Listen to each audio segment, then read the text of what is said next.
तो मैं इस बार अपने दिल की सुनना चाहता हूँ। रोमियो की तरह तुम्हें प्यार करना चाहता हूँ, जूलियट की तरह तुम्हें फील करना चाहता हूँ, दिल से प्यार करना चाहता हूँ।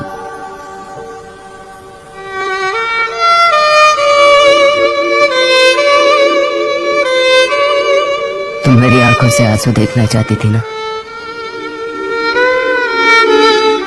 सारा, तुम जीत गई और मैं हार गया।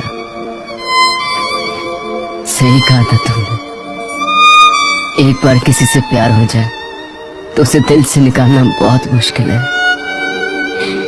बहुत मुश्किल है, बहुत मुश्किल है सारा।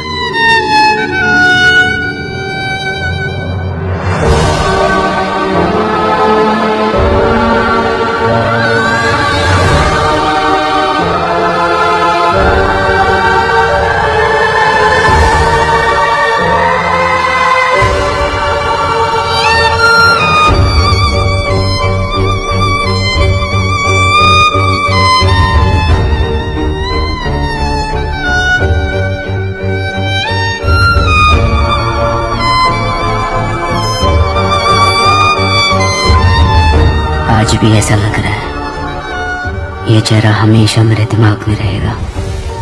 ये आंखें जो मुझे देख रही हैं, पलक झपकने का नाम नहीं ले रही। ये लंबे बाल जो बेपरवाह उड़ रहे हैं, और ये होंठों की लकीर, ये सब मैं अपने साथ लेकर जा रहा हूँ।